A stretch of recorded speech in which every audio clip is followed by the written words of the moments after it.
Dans un article publié en mai 2021, The Economist a qualifié Taïwan comme l'endroit le plus dangereux sur Terre. Alors, est-ce vraiment justifié? Dans cette vidéo, vous allez comprendre les menaces qui pèsent sur cette île du continent asiatique. Mais ce n'est pas tout, vous allez voir qu'une guerre dans cette région du monde pourrait engager les deux plus grosses puissances mondiales que sont la Chine et les États-Unis.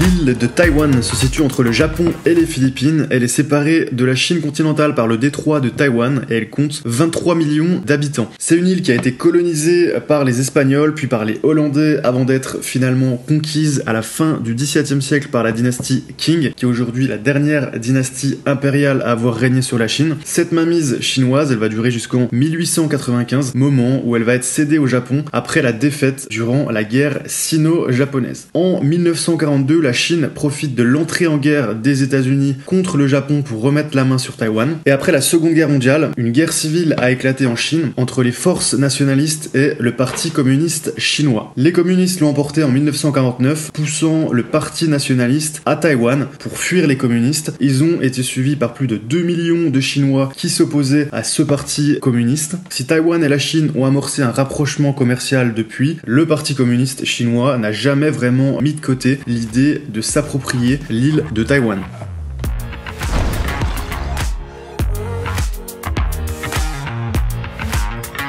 La Chine considère Taïwan comme une province sécessionniste qui finira par faire à nouveau partie du pays. Elle exerce une pression diplomatique considérable sur les autres pays pour qu'ils ne reconnaissent pas Taïwan comme un état souverain. Le Parti communiste chinois affirme qu'il n'existe qu'une seule Chine et que Taïwan en est une partie rebelle. De l'autre côté, on a Taïwan qui se considère comme un état indépendant, doté de sa propre constitution et de dirigeants élus démocratiquement. L'île fonctionne d'ailleurs de manière totalement indépendante. Elle a un drapeau, elle a une présidente, elle a aussi un gouvernement, et Taïwan incarne aux yeux des États-Unis et de leurs alliés une Chine libre qui résiste au communisme. Mais on va voir qu'au fil des années, le nombre d'États reconnaissant officiellement Taïwan comme une république indépendante a diminué. Actuellement, seuls 13 pays reconnaissent Taïwan comme un pays souverain. Ce basculement diplomatique, il a été favorisé par l'attitude ambivalente des États-Unis. En effet, les États-Unis ne reconnaissent plus l'indépendance de Taïwan depuis 1979. C'est l'année où les États-Unis ont commencé officiellement à avoir des relations diplomatiques avec la Chine, et Taïwan est devenue une arène donc pour la rivalité entre la Chine et les États-Unis. Ces deux grosses puissances s'opposent frontalement sur beaucoup de dossiers dans un climat qui rappelle la guerre froide, mais la question taïwanaise est souvent considérée comme la seule susceptible de provoquer une confrontation armée.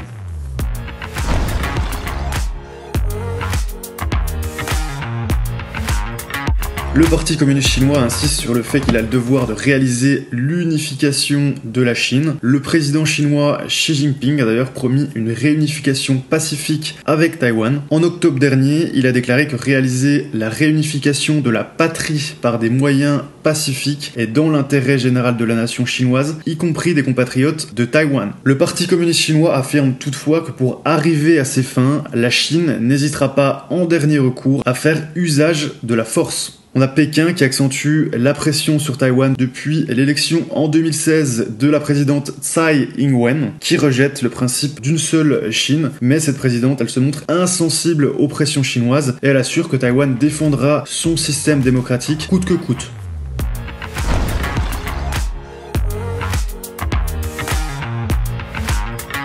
Les États-Unis approuvent l'idée d'une seule Chine, mais ils ont passé 70 ans à veiller à ce qu'il y en ait deux. L'Amérique apporte à Taïwan un soutien constant à l'appareil militaire pour que l'île puisse se défendre en cas d'agression, et les États-Unis affirment être prêts à intervenir militairement contre la Chine en cas d'attaque. Taïwan et les États-Unis se sont d'ailleurs liés par de multiples accords de sécurité signés notamment en 79, 82 et 2000. Plus récemment, Joe Biden a encore rappelé il y a quelques mois que les États-Unis interviendront militairement si Taïwan était attaqué par la Chine. Les États-Unis ont notamment 50 000 soldats qui sont basés à Okinawa, donc c'est une petite île au Japon, 30 000 en Corée du Sud et plusieurs milliers sur la base américaine de Guam. De plus, aux yeux des États-Unis, Taïwan a une forte valeur stratégique à la fois sécuritaire et technologique. On va voir dans un instant pourquoi Taïwan suscite autant l'intérêt de ces grandes puissances que sont les États-Unis et la Chine.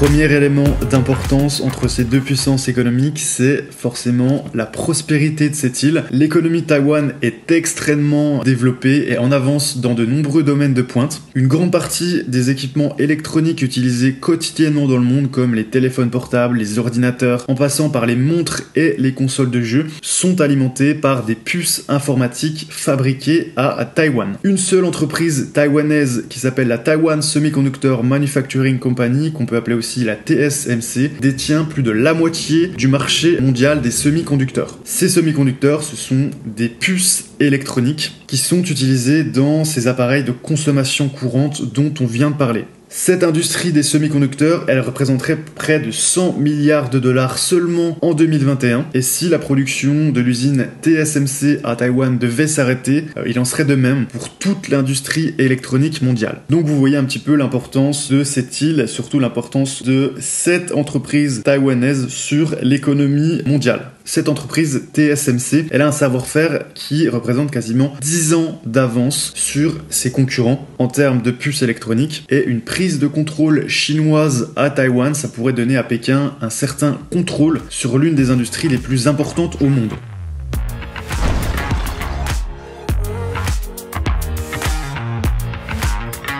Mais bien au-delà de la simple question de principe d'une seule Chine dont on a parlé juste avant, Taïwan représente aussi pour Pékin un enjeu majeur pour son développement. L'île occupe une position stratégique sur les routes maritimes qui traversent l'Extrême-Orient, au point qu'il apparaît légitime de se poser la question de savoir si Taïwan ne ferait tout simplement pas partie de la stratégie chinoise de contrôle de ses routes d'approvisionnement, parce que les routes maritimes sont au cœur des préoccupations et constituent des enjeux majeurs, tant sur le plan économique que militaire, car ces routes permettent à la fois de contrôler les flux et d'accéder à des zones d'intérêt souvent éloignées. La Chine cherche donc non seulement à contrôler un espace qu'elle considère comme vital, pour contrôler son accès aux richesses en énergie, pour la pêche également, en Asie du Sud-Est, mais aussi les accès de ses concurrents. Donc en plus d'agrandir l'espace maritime chinois, le contrôle de Taïwan permettrait de contrôler les lignes de communication des adversaires potentiels ou avérés, en particulier celles des États-Unis et du Japon, parce que à cet endroit, il y a des câbles sous-marins qu'il est tout à fait possible d'intercepter.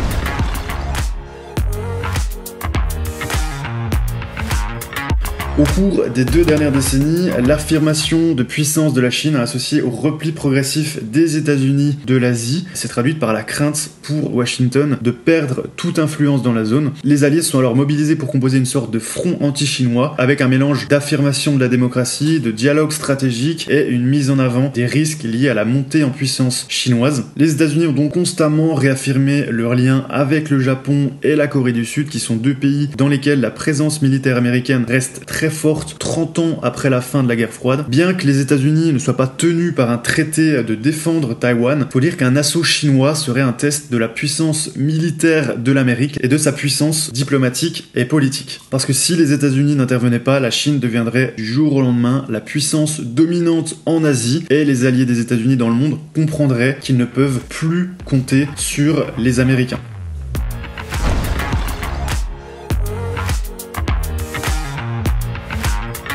Ce qui a changé dernièrement, c'est le renforcement militaire de la Chine, qui dure depuis 25 ans. La marine chinoise a lancé 90 navires et sous-marins au cours des 5 dernières années, soit 4 à 5 fois plus que l'Amérique dans le Pacifique occidental. Et la Chine construit plus de 100 avions de combat de pointe chaque année. Elle a notamment déployé des armes spatiales et dispose de missiles de précision qui sont capables de frapper Taïwan, de frapper les navires de la marine américaine ou encore les bases américaines au Japon, en Corée du Sud ou sur l'île de Guam. Dans de nombreuses simulations de guerre effectuées par logiciel, les Américains sont désormais donnés perdants en cas d'invasion de Taïwan. Certains analystes américains sont même allés jusqu'à conclure que la supériorité militaire incitera tôt ou tard la Chine à recourir à la force contre Taïwan, non pas en dernier ressort, mais parce qu'elle en a largement les moyens.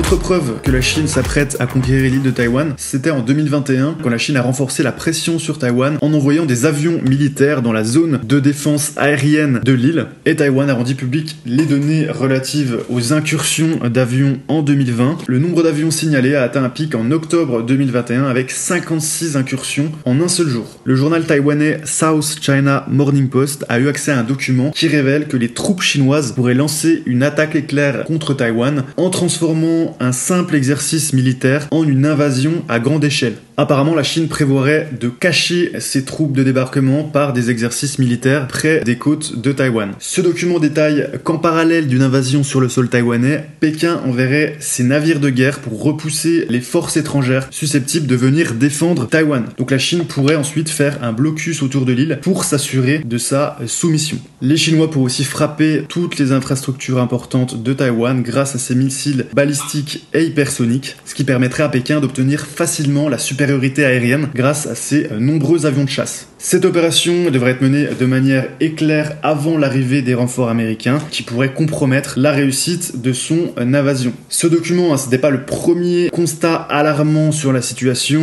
On avait eu un précédent rapport qui était paru en septembre 2021 qui indiquait déjà que le Parti communiste chinois disposait des technologies électroniques nécessaires pour neutraliser les défenses aériennes et maritimes de Taïwan.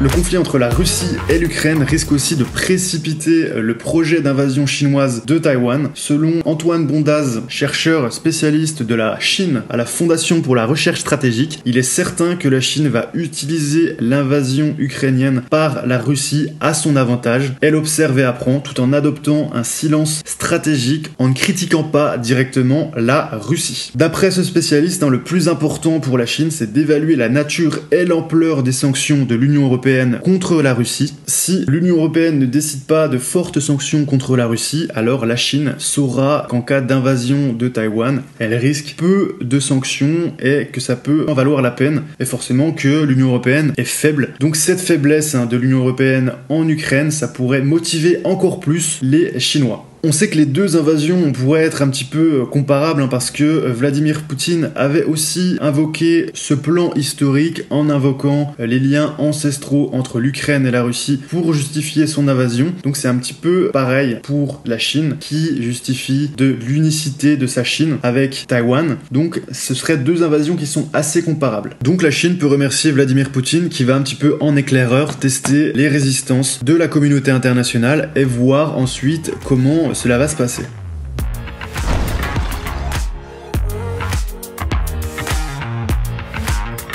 Ce qu'il faut savoir, c'est que la Chine, en tout cas, elle est déterminée à utiliser tous les moyens pour reprendre Taïwan. Le président Xi Jinping a qualifié la prise de contrôle de Taïwan d'inévitable, en particulier si l'île venait à déclarer son indépendance. Le président Xi Jinping n'a pas hésité à mettre en garde la communauté internationale contre toute ingérence étrangère. La question de Taïwan est une affaire purement interne à la Chine, d'après lui, et nul ne doit sous-estimer la forte détermination du peuple chinois à défendre la souveraineté nationale et l'intégrité territoriale. En cas de confrontation militaire, les forces armées chinoises n'auront aucun mal à écraser celles de Taïwan. La Chine dépense plus que n'importe quel pays, à l'exception des États-Unis évidemment, pour sa défense, et donc les Chinois pourraient s'appuyer sur leur puissance navale, leur technologie de missiles, leurs avions, mais aussi des cyberattaques. Et en cas de conflit ouvert, certains experts occidentaux prévoient que Taïwan pourrait au mieux tenter de ralentir une attaque chinoise, empêcher un débarquement chinois et mener des actions de guérilla en attendant une aide extérieure. Donc cette résistance, elle serait forcément limitée dans le temps. Cette aide, elle pourrait venir ensuite des États-Unis, bien que comme on l'a vu, les États-Unis mènent une politique ambiguë en affirmant qu'ils défendront Taïwan en cas d'invasion, mais en ne reconnaissant pas officiellement Taïwan pour ne pas se brouiller avec la Chine.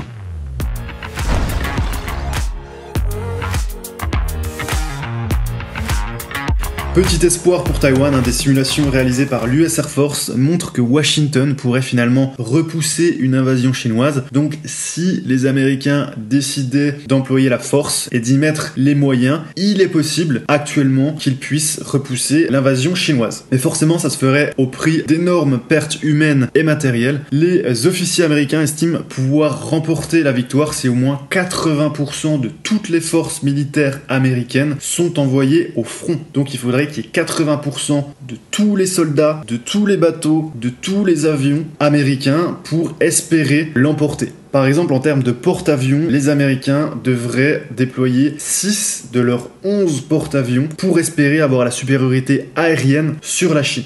Donc il faudra voir si les États-Unis veulent se lancer dans un tel affrontement militaire avec la Chine. De l'autre côté, le président chinois Xi Jinping n'a pas encore commencé à préparer son peuple à une guerre. Pour l'instant, il insiste surtout sur la prospérité, la stabilité, le statut de la Chine dans sa région et son rôle croissant dans le monde. Donc tout cela serait mis en péril par une attaque dont le résultat s'accompagne de beaucoup d'incertitudes, notamment sur la manière de gouverner un Taïwan rebelle. Donc il est peut-être trop tôt pour que la Chine se lance dans un tel pari. D'après les analystes, la Chine manque encore cruellement de capacités amphibies et sous-marines pour débarquer sur la côte ouest de Taïwan. Et mener une telle opération militaire, c'est très risqué. La Chine ne lancera ses opérations militaires contre Taïwan que si elle est certaine de l'emporter, sinon ce serait un énorme échec politique.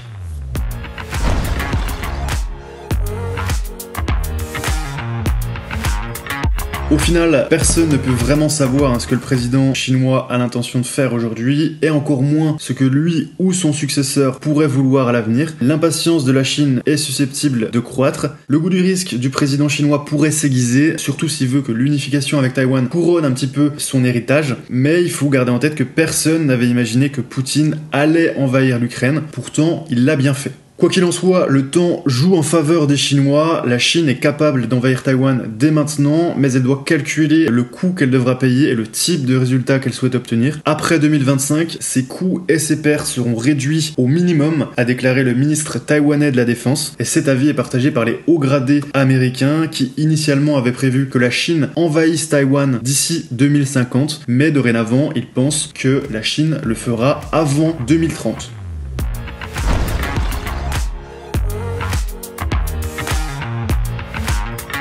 Il faut dire que cette guerre serait une catastrophe, et pas seulement en raison des pertes humaines à Taïwan et du risque d'escalade entre deux puissances nucléaires. Un échec de la défense de Taïwan, ce serait une catastrophique à la fois pour l'île elle-même et pour la région. Ce serait catastrophique pour le système d'alliance démocratique, et ce serait le signal que dans la confrontation mondiale des valeurs d'aujourd'hui, on a un autoritarisme qui prend le dessus sur la démocratie, et ce serait aussi le début de la fin de l'hégémonie des États-Unis, notamment sur toutes ces îles du Pacifique. Et ensuite, la Chine menacerait directement les États-Unis qui ont des bases militaires à Hawaï et à Guam. Donc ce serait vraiment très dangereux par la suite pour les Américains qui seraient peut-être contraints de se retirer du Pacifique et ensuite de laisser la main à l'Empire chinois.